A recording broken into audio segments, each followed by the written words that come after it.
vaccines illegally. It's a group of criminals. I have a stack of health news to get today. More big studies about how GMO corn and other things is totally sterilizing gerbils within 3 generations. That's why people are going sterile, folks, but they've got to have all the drones and stuff in place. It's another 20 years. With all the health problems we've got now, when another generation gets fertility, and 80% of them can't have kids, you're going to have some mad people. But it's all right. There's going to be drugs in the water. There already are putting them in the water. But there'll be public drugs in the water, so you don't get upset. This is just they're just killing us. Killing us nice and slow. It's all about their power trip because they're wicked and they hate us and they're willing to do it. They see our cities and our culture as ugly and stupid and we play along with it, and so they're killing us. They're killing us. All those guys sitting there running drones, killing people all day, feeling manly about it, as they blow up a whole village to kill one person they claim's a terrorist. They're all being killed too. And one of them don't care. They're like, yeah, Dean is going to kill me, so what? I'm going to kill me some Hodges. You're like, but it's killing you too. It's going to increase your birth defects. You're like, I don't care. I don't care if my kids totally deformed. So what? I'm done. I mean, it's really a culture of murder me, kill me, run over me. I want to be a slave. And it's a spiritual decision with these people. These people at every level of society that serve the dark side, they like it. So I guess in a way it's a good thing. I mean, it's what they want. I saw this photo last night, man.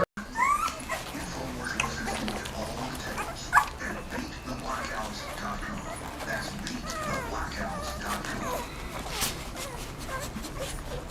He's the T-Rex of political talk. Alex Jones, GCA Radio Network.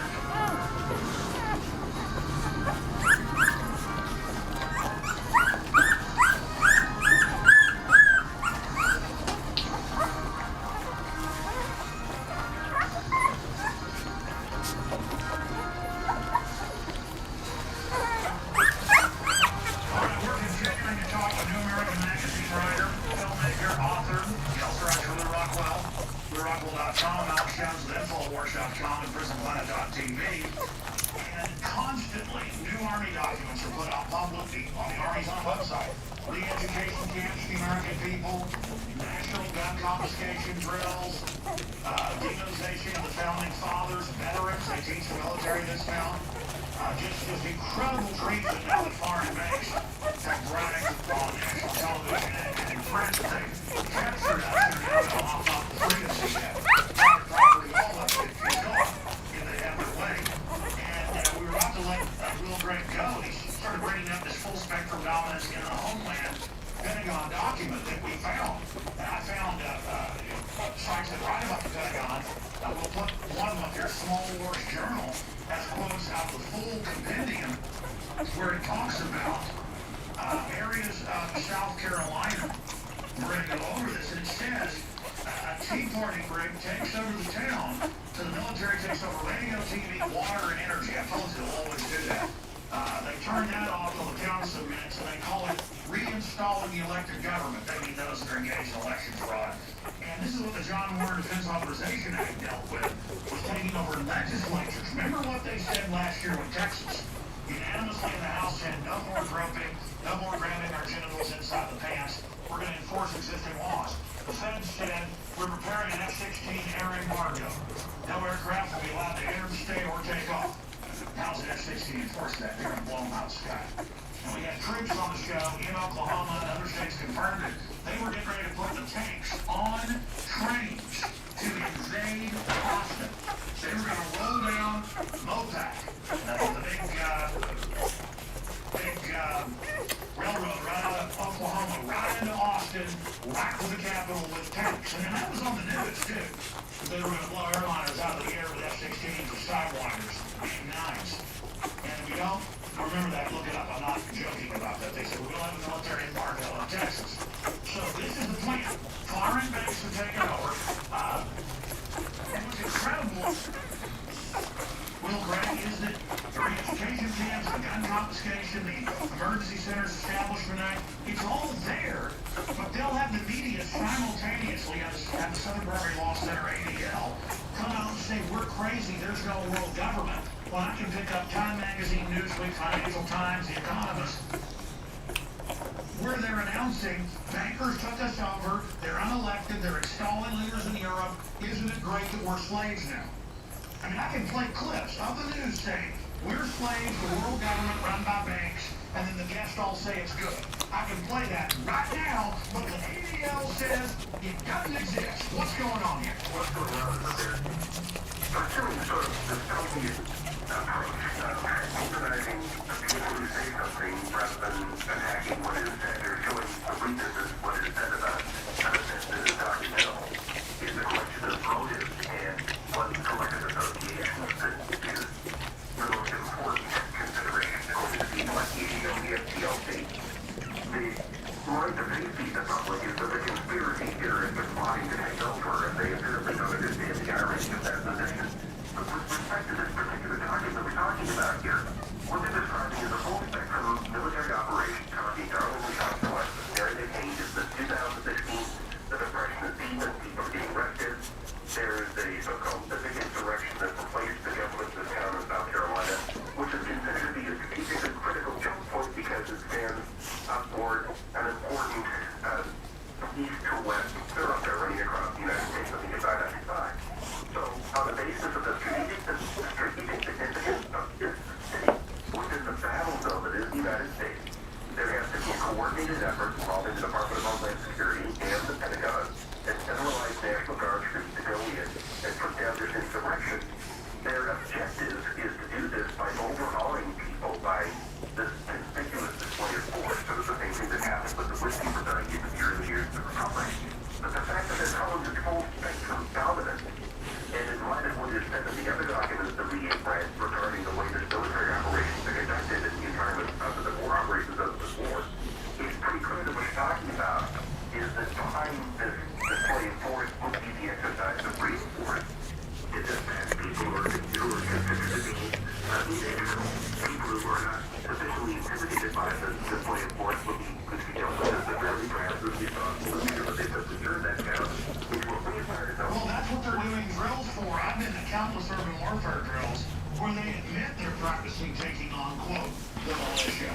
And we've got all these Army training manuals, and the point is, this has been on the books for a while, but they're gearing up. They're massively increasing funding. They're massively increasing the drills. And I just can't believe it's actually coming to this. Have you seen all the news articles and all the TV shows where they're bragging that we've now been captured by foreign bankers? I've seen some shows that convey that message, and there's very little effort to disguise what's going on, and it should be obvious to anybody with even a passing acquaintance with the connections of people like Timothy Geithner and Paulson and the rest of the people who were involved in the October Revolution of 2008 when the entire United States economy was turned over lock, stock, and barrel to the investment banking community in the South. It's pretty obvious that's what's happened. And of course, it may mention the fact that you've got the international banking community is proud about once again appointing political officials in European governments from the Eurozone.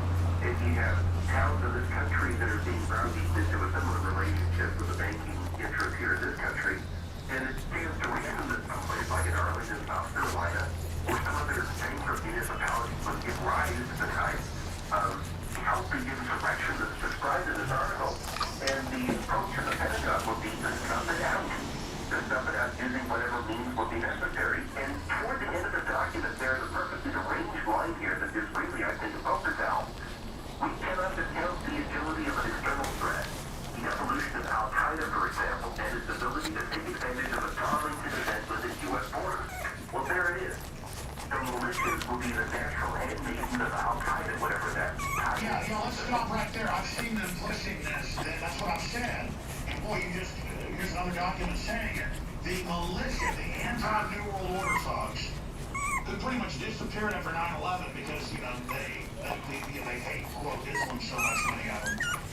This is so insane and just a complete and total joke to say that Al-Qaeda would link up with militias. I mean, imagine how gun-owning libertarian conservatives are going to work with Al-Qaeda. Meanwhile, our own military brought in to Libya out of Egypt, but also out of the Mediterranean, landing them in Tripoli. Tens of thousands of real Al-Qaeda who are now exporting high-tech weapons out of Libya they captured into Syria and our own criminal government. How do they do that? Because there's now even articles. I saw another one today. I mean, there's mainstream articles praising Al-Qaeda and what a great job they're doing in Syria. I mean, this is like an Alice in Wonderland thing where the conservative patriots are going to join Al-Qaeda, but Al-Qaeda's good and works with NATO.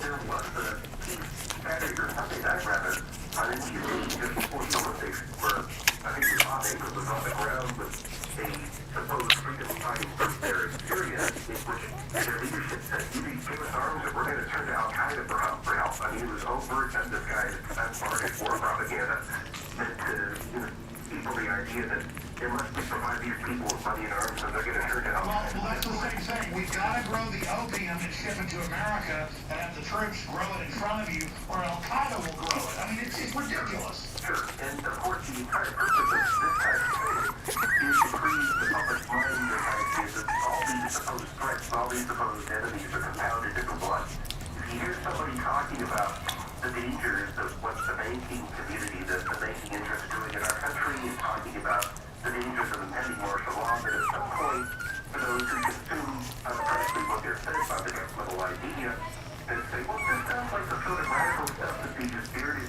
savages overseas are saying. And so there'd be, I think, at least on the farm in South Carolina or anybody else in the country, the sort of thing that happened almost 20 years ago with respect to the activities of Mount Carmel. The public was fed an incessant stream of humanizing propaganda, investing David Koresh's followers with every manner of ugliness and viciousness. And so when they were immolated by the federal government on Day 51 of that speech, the action was not part of the thing they deserved. They had to come into them. They're an evil, sexually deranged cult. And people had to be malleable. By the way, you just mentioned that Pentagon document. They had it on screen while you were just talking, and I was reading it. It talks about checkpoints, not letting the people water into Darlington, South Carolina, and then having the people exfiltrate out. I mean, this is martial law. This is what I've seen the military train for. In the gun confiscation manuals, it says they're going to lock down and barricade cities. I mean, our government has been taken over by foreign banks. The military is being trained to be collaborators with this. It's that simple. And people, they're going to create a climate where they're going to force us to resist. That's why they're training for this. It is the total takeover of our society. Well, Will Greg, I've always been impressed with your films. I've been impressed with your writing. I don't know why I never got you on the show until now. I mean, maybe over 17 years I might have talked to you once. Have I ever interviewed you before? I've talked to Will Jasper and others. Well, great job being again on the show as well. Thank you so much for your tireless work. You guys really are the proto teamwork. You helped wake me up, and I've helped wake up millions. And just God bless you. Thanks for all the time. Thank you so much, Al. God bless you. All right, goodbye. There goes Will Gregor. Gonna come back, know your calls, John, and then Mike, and then Alex, Marianne, Ron. We'll get to those 5-6 calls, and then it's a news blitz. Believe me, you don't want to miss any of this key intel coming up. I'm Alex Jones, defender of freedom. The worst drought in 50 years continues, and the first 6 months of 2012 marks the hottest half year on record. 78% of the Midwest corn belt is in drought conditions. Not only corn, but soy, alfalfa, fruits, vegetables, and wheat are all impacted, raising prices. The cost of feed livestock is forcing farmers and ranchers out of business, blowing up your food prices. The only strategy to counter this is to freeze your food cost in today's prices by getting your own supply of foods from eFoods Direct now. As the price of raw ingredients increases, eFoods will have to raise prices too. Now is the time to get your supply. I recently increased my supply from eFoods Direct because we all know this was coming. You know about their delicious long-term storable foods. The fact is, you can eat it any time to save money today. And because it's stored for 25 years, you're locking in today's prices and avoiding the rise in food costs. Don't wait. Call 800-409